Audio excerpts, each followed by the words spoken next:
Hi friends, ನೋಡಿ ನುಗ್ಗೆಕಾಯಿ ಪಲ್ಯ ಮಾಡೋದು ಹೇಳ್ಕೊಡ್ತಾ ಇದ್ದೀನಿ. ಈಗ ಬಾಣಲಿ ಇಟ್ಟಿದ್ದೀನಿ. 5 ಟೇಬಲ್ ಸ್ಪೂನ್ ಅಷ್ಟು ಎಣ್ಣೆ ಹಾಕಿದ್ದೀನಿ. ಅದಕ್ಕೆ ಬೇಕಾಗಿರುವಂಥ ಸಾಮಗ್ರಿಗಳು: 2 ಈರುಳ್ಳಿ ಕಟ್ ಮಾಡ್ಕೊಂಡಿದ್ದೀನಿ ಸಣ್ಣ ಸಣ್ಣದಾಗಿ, ಮತ್ತು ಟೊಮೊಟೊ ಮತ್ತು ಒಂದು 10ರಿಂದ 15 ಬೆಳ್ಳುಳ್ಳಿ ಹೆಸರು, ಮತ್ತು ಇದನ್ನು ಕಡಲೆ ಬೀಜನ ಹುರಿದು ರುಬ್ಬಿಟ್ಕೊಂಡಿರೋದು. ಅಂದರೆ ಇದು ನೈಸಾಗಿ ಮಾಡಿಲ್ಲ, ತರ್ತರಿಯಾಗಿ ಮಾಡಿದ್ದೀನಿ. ಇದು ನುಗ್ಗೆಕಾಯಿ ಬೇಯಿಸಿಟ್ಕೊಂಡಿದ್ದೀನಿ. ಬನ್ನಿ ಫ್ರೆಂಡ್ಸ್, ಈಗ ಎಣ್ಣೆ ಬಿಸಿಯಾಗಿದೆ. ಈಗ ಇದಕ್ಕೆ 1 ಟೇಬಲ್ ಸ್ಪೂನ್ ಅಷ್ಟು ಸಾಸಿವೆ ಹಾಕ್ತಾ ಇದ್ದೀನಿ.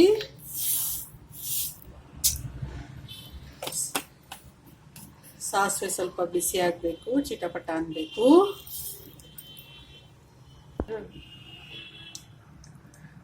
ನೋಡಿ ಫ್ರೆಂಡ್ಸ್, ಈಗ ಸಾಸಿವೆ ಚಿಟಪಟ ಅಂತ ಇದೆ. ಈಗ ಚಿಟಪಟ ಅಂತ ಇದೆ. ಈಗ ಬೆಳ್ಳುಳ್ಳಿ ಜಜ್ಜಿಟ್ಕೊಂಡಿದ್ವಲ್ಲ, ಜಜ್ಜಿರೋದನ್ನ ಇವಾಗ ಹಾಕ್ತಾ ಇದ್ದೀನಿ.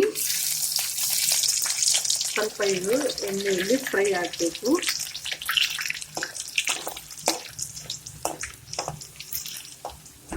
ಕೆಂಬಣ್ಣ ಬರೋವರೆಗೂ ಸ್ವಲ್ಪ ಫ್ರೈ ಮಾಡಬೇಕು ಫ್ರೆಂಡ್ಸ್. ನಂತರ ಇದಕ್ಕೆ ಈರುಳ್ಳಿ ಹಾಕ್ತಾ ಇದ್ದೀನಿ.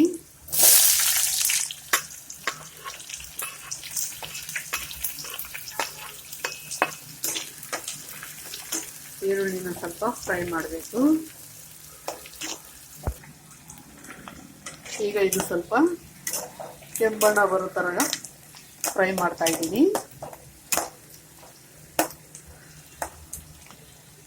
ನಂತರ ಇದಕ್ಕೆ ಟೊಮೊಟೊವನ್ನು ಹಾಕಬೇಕು.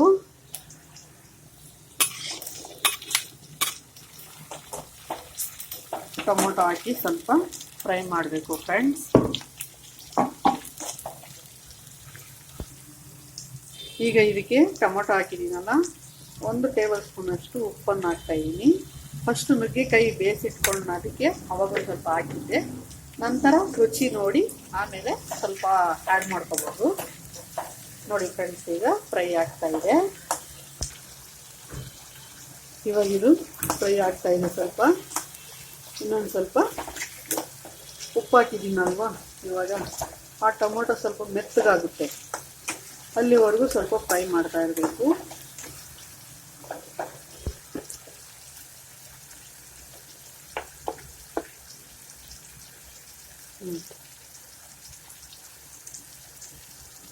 ಈಗ ಸ್ವಲ್ಪ ಫ್ರೈ ಎಲ್ಲ ಆಗಿದೆ, ಕೆಂಬಣ್ಣ ಬಂದಿದೆ. 1 ಟೇಬಲ್ ಸ್ಪೂನ್ ಅಷ್ಟು ಅಚ್ಚ ಖಾರದ ಪುಡಿ ಹಾಕ್ತಾ ಇದ್ದೀನಿ ಫ್ರೆಂಡ್ಸ್.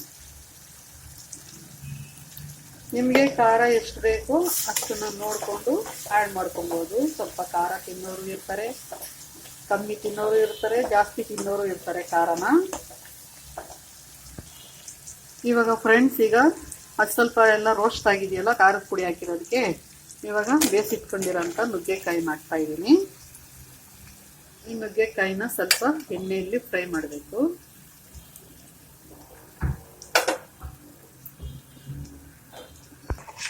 ನೋಡಿ ಫ್ರೆಂಡ್ಸ್, ಈಗ ಇದನ್ನು ಮಿಕ್ಸ್ ಮಾಡಬೇಕು. ಒಂದು 10 ನಿಮಿಷ ಇದನ್ನು ಎಣ್ಣೆಯಲ್ಲೇ ಸ್ವಲ್ಪ ರೋಸ್ಟ್ ಮಾಡಿದ್ರೆ ಚೆನ್ನಾಗಿರುತ್ತೆ ತಿನ್ನೋದಕ್ಕೆ. ನುಗ್ಗೆಕಾಯಿಯನ್ನು ನೋಡಿ ಫ್ರೆಂಡ್ಸ್, ಈ ಥರ ಮಿಕ್ಸ್ ಮಾಡಬೇಕು. ಮಿಕ್ಸ್ ಮಾಡಿ ಒಂದು 10 ನಿಮಿಷ ಸಣ್ಣ ಉರಿಯಲ್ಲೇ ರೋಸ್ಟ್ ಮಾಡಬೇಕು.